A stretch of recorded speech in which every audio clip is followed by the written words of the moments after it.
This is why any reasonable person understands that having a man who identifies as a woman fight in MMA is a dangerous thing to do.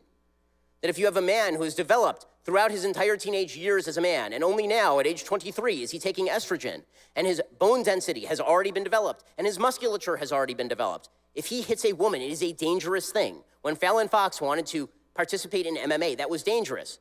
Women who participated in MMA against Fallon Fox said, I've never been hit like that before. Right, because men weren't hitting you before. The most extreme example of the idiocy of all of this is that apparently it is now sexist for you to be attracted to members of either the same sex or the opposite sex. Right? If you discriminate in your sexual life between members of the opposite sex and members of the same sex, this is because you are a sexist. There have been a bevy of articles recently at places like Huffington Post, repository for all stupidity on the internet, suggested, I have some bad news, dudes. Dudes, it turns out, according to the Huffington Post and a bevy of wild left sites, that if you don't want to have sex with a transgender woman, i.e. a woman with the twig and berries, that is actually because you hate women and don't understand them. So if you don't want to have sex with a man identifying as a woman, it's because you're gay.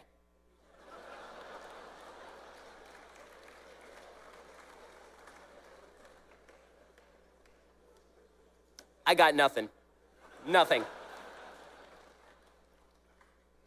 Now look, gender identity disorder, gender dysphoria, it is indeed it's a disorder. It's a difficult, horrible disorder. We should treat everyone who has this disorder with an enormous amount of sympathy. If you've ever had anyone in your family who has suffered from a mental disorder, it is horrific, it is difficult, they deserve sympathy, they deserve your help, right? I mean, all of this can be true. None of this means that society at large is supposed to start justifying the idea that men are women and women are men. That's absolutely silly. Okay, a man who says he is a woman is not in fact a woman, he is a man with a disorder. The transition from the term even gender identity disorder to gender dysphoria was entirely political and unsupportable by the evidence.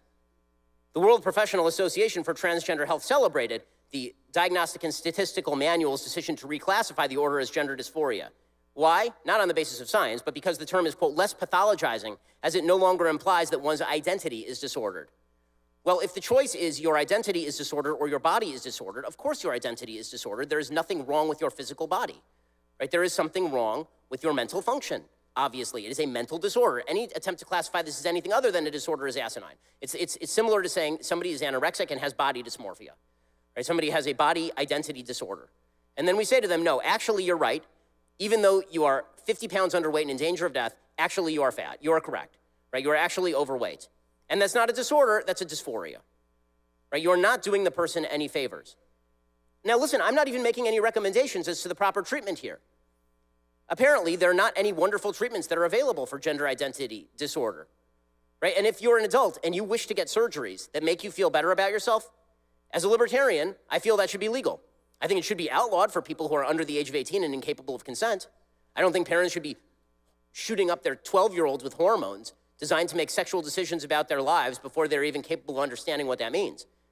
But to suggest, again, that the transgender right movement insistence that a man is a woman and a woman is a man, that's just very silly.